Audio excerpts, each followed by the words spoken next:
Okay, I am live, it says. And I'm blurry. Why am I blurry? Why am I blurry? It's right there.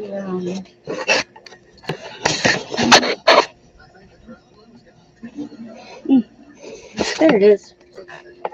You want to get blurry again. Yeah, it did. Put it back there doing something. Anyway, it's been a while since I've been on. I give up. I give up. Uncle. I just, I can't seem to get my shit together ever. So it's been a while since I've been on. Um, the past 2 months can just kiss my ass. It's been kind of rough lately. Uh, I about the week before Thanksgiving. Well, let me back up. About a month ago, I started getting sick. Well, I was on Ozempic and I quit it for a week, and that's when I started getting sick. Um, Sick to the point where I didn't eat anything in about 2 weeks. I dropped like 30 pounds in 2 weeks because I wasn't eating anything. Um, the last week of it, I was uh, super nauseated where I couldn't even sip water and keep it down. I couldn't take my meds. I couldn't do anything like that. Anything that hit my belly came right back up. Um, so it was a Wednesday, and I told my husband because I was really feeling rough and I didn't want something to happen in the car, you know, while he was driving, something would have happened. I knew there was something wrong and something was going on, but I just didn't know what. Um, I was dizzy and lightheaded,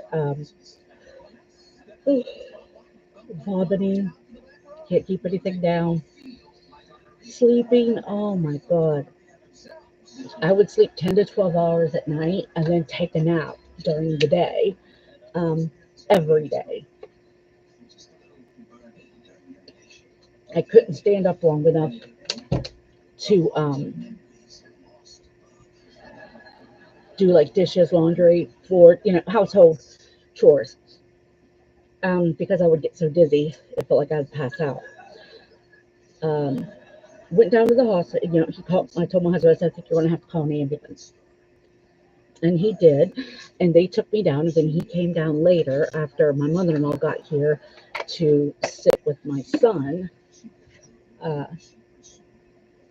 well, my husband was down at the hospital with me. So, anyway, they did some EKGs and everything was fine. Oh, and I had like this chronic, it felt like a ball of fire, like right here in my throat. Not really indigestion, heartburn here, just this ball of fire right here in my throat constantly. I was dry heaving at this point. So I go in an ambulance, and my husband showed up down there with me. They did an EKG. They said everything was normal. You know how they always hook you up to um, telemetry, and stuff like that while you're in the ER so they can watch everything. Um, I guess this one time there was like a blurb, something popped up on the screen that my husband said wasn't right. And they didn't quit doing it right away. So I thought, well, maybe it was just, maybe a loose, wire or something on me that, did it. So anyway, they did lab work. They ended up telling me that I had a UTI and I was severely dehydrated. So they called me in an order for antibiotics that I promptly went the very next morning because we didn't get home until like 4 o'clock in the morning. So I went down, the very next morning, got it. I wasn't as dizzy and lightheaded and nauseated. That had let up a little bit. Um, they were giving me Reglan through my IV, which was it's so much better than Zofran. I don't know. Maybe it's because it was in an IV. I don't know. I think that's probably what it was. But I had like no more than nauseated feeling, no more of the dizzy and lightheaded. And I felt great. And I thought, well, I just need to hydrate because they gave me a bag of fluid while I was there too. And I thought, well, shoot, that's all I needed, you know? So I felt really good that day, the Thursday, um, after we were at the ER. Then about halfway through the day, I started feeling not well again. And the ball of fire in my throat intensified. The dizziness was worse than it was before, yada, yada, yada. And I thought, you know what? As long as I wasn't like up and moving around, I was okay. And I told my husband, I said, I'm not, you know, because my insurance doesn't always pay for ambulance rides. So I told my husband, I said, I am not going to call another ambulance. I'm just going to drive down. And he's like, well, can you drive? And I said, yeah, as long as I'm not up moving around, I feel fine. So I must have looked like a drunkard when I got pulled into an ER parking spot down there at the hospital because I was just like staggering all over the place because I was so dizzy. So I went in, and of course they hooked up, you know, to do. They asked me if I was having chest pain, and I said no. And they said okay, so they hooked up an EKG, I guess, just to be sure, and it was showing that I was in AFib. So over the next couple hours, they did two more EKGs when I was back in a room. Both of those showed AFib. They asked me if I felt any like flutter or anything in my chest, and I said no. And they said, well, what about chest pain? How is that on a scale of 0 to 10? I said, I've never had chest pain, you know, because I didn't. They said, you know, your arms didn't go numb, or you know, you didn't lose consciousness. And I said no. I said I'm dizzy, I'm lightheaded, I'm nauseated. At this point, I'm just dry heaving left and right. It was out of control. So they got an IV in, hooked me up to telemetry, and went on ahead and started regling through my IV. Um, they ended up admitting me that night because the two other EKGs that they did while I was back there showed that I was in EFib as well, or AFib as well. Um, so they get me admitted and they get me moved up to the room, and it's at night. It's like 10 o'clock at night. And when I was up there on the floor, they ran another EKG, and it showed that I was in AFib as well. So they started drawing labs. Every 6 hours they would come in round the clock, nighttime, daytime, didn't matter. Every 6 hours they came and drew blood. um, what it boiled down to was my cardiac enzymes were elevated. My kidney function wasn't the best, uh, which that could be probably from the UTI. Where was I going with this? Oh, they ended up having to start giving me magnesium because it was too low. um, then they pulled the Cinepril that I take for blood pressure. They suspended that because my blood pressures were really, really low. I'm talking like 70 something over like 40, really, really low. Um, I was pale. I had no color to me at all. Still giving me the Reglan, you know, every couple hours to, you know, settle the belly. Um, then they said that they're going to go ahead and do a heart cath while I was in there. So, and I was in there for about 4 or 5 days. So the day before they discharged me, they did the heart cath because the EKGs are still showing that I'm all over the place with the AFib and yada, yada, yada. So they went in and did a heart cath, like I said, on the morning before uh, they sent me home. So I was awake during the heart cath. They just went in through my wrist. And the doctor told me, he said, looks good. He said, you have a little bit of damage on the upper two chambers of your heart. He said, but nothing that we're going to worry about right at this point. But do take note, you know, that you do have some damage done. He said, there's some blood just like pooling there that can't get pumped out right. Because my heart is supposed to go like this. and mine is going like this or going too slow, and it's not getting the blood pumped out appropriately. So the top two chambers are holding blood. Uh, they're going to monitor it. I already see a cardiologist because I have stents in my right iliac vein and my left iliac vein. Um, those were put in a couple years ago, and it's in my they're in my abdomen is where they're at. They went in through my leg, like the groin area, to get to the abdomen to put those stents in. And so anyway, head of cardiology came in a little bit later after the heart cath. She came in and she said, well, she said, what we're looking at, she said, you do have a 40% blockage. She said, but that's not enough to cause a heart attack. And she said, so this is what we've come down to. The Ozempic made me sick. I couldn't eat or drink because I was so sick. And then they think I'd been having a heart attack had it coming on for about 2 weeks when all the symptoms started getting bad. That's when they think that it was like on a no turning back now track to a heart attack. Good news is it wasn't cardiac related. Bad news is there is a little bit of damage that they're going to monitor and keep an eye on.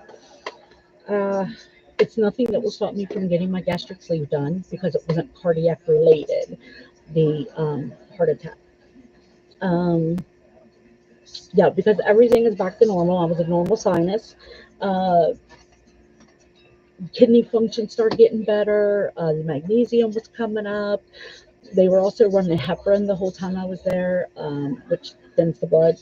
Um, because they said that my blood was clotting too fast. So they did that so I didn't get a clot, like a full blown clot. So anyway, that was that. Yesterday was just kind of shitty because it was Dad's birthday. Uh, once again, I still can't come to peace with all of that because, I think there was a lot of medical neglect with Dad's death and definitely with Mom's death. Um, it's just advocate for yourself, people, and believe yourself because I'm telling you what, you cannot listen to struggle what every doctor tells you. Um, the two doctors that I believe were the cause of my mom's accident, both dropped the ball. Both, both parents led to that, and I'll never come to peace with that because I know, even though I'm a doctor, no honest like that, but I know in my heart, I just know it wasn't a matter of, because my parents died. It was a matter of my parents were screwed. They really were. Um, and it makes me mad. It makes me very mad because the people you're supposed to trust to help you heal, like, all they did was kill my parents. That's it. They were 67 years old. Dad would be 69 yesterday. Uh, yeah. That's it. Uh, I made it through today. Not happy, but not like me for depression or anything, or feeling really bad. No. Um, but anyway, so yeah, hydrate. Don't let yourself get dehydrated. I can understand if it's coming back up and keep trying to get those sips in and go get checked. The crazy thing is I was having a heart attack while I was driving myself to the hospital. I didn't even know. As a matter of fact, Friday evening when they admitted me to the hospital, nobody said anything about heart attack thus far. They were just saying AFib, AFib, AFib, AFib. The next morning, when the daylight nurse was coming in and the midnight nurse was leaving, he was giving her report in my room on me. And, mind you, this is like 6:30, 7 o'clock in the morning. I got like one eye open because I'm exhausted. I've been exhausted for weeks. It couldn't get enough sleep whatsoever. And which is a sign, by the way. Excuse me. So I thought I heard one of them say myocardial infarction. And I'm like, are they talking about me? And it's what I'm thinking in my head. And I opened my eyes and I said, are you guys talking about me? And, she said, yeah. And I said, wait, they're saying I had a heart attack? And she said, yeah, you had a heart attack last night. And I'm like, oh my God. I had no idea because all I had was this fireball right in my throat. I had chronic fatigue and I had dizziness and lightheaded with nausea. So, yeah, and I'm not trying to talk bad about Ozempic. I'm not because it doesn't do that to everybody. I happen to be like the rare case that it did happen to. Usually, people who are on Ozempic only get sick if they eat too much. Well, I wasn't eating anything because it was making me so sick. Um, yeah, so all I'm saying is if you are on Ozempic, listen to your body, pay attention. It did not cause the heart attack, but it caused the nausea, and the nausea caused the dehydration, and the severe dehydration was the contributing factor to a heart attack. Um, there was something I was going to say. I don't know, but yeah, um, you know, we don't always see the symptoms of something. Now, if I were talking to someone and they were telling me they had this heartburn that they couldn't get, I'd be like, you need to go to the doctor, like right now. But I didn't see it when it happened to myself. So it's going to take a little more than a heart attack to take me out, I think. It better anyway. But yeah, listen to your body, advocate for yourself. Um, and, if you're not getting the answers that you think you need or that you need, if they're not, talking with you and explaining things, find another doctor. Because no doctor should refuse to answer questions about your health to you. Just saying. I had one of my mom's doctors tell me, you don't need to worry about that. That's for me to know. And that's why I'm the doctor. And it was something cardiac related. It was her cardiologist that said that to her. And and I just thought, you fucking piece of shit. Like, really? Who are you? And I knew that whatever it was, I can't remember what it was that I was asking about. I knew my mother didn't understand it either. So, whatever. But I hope everyone has a Merry Christmas and Happy New Year, of course, but I'll try to get back on before New Year's. And love your family. Hold them close. Be nice. Bye.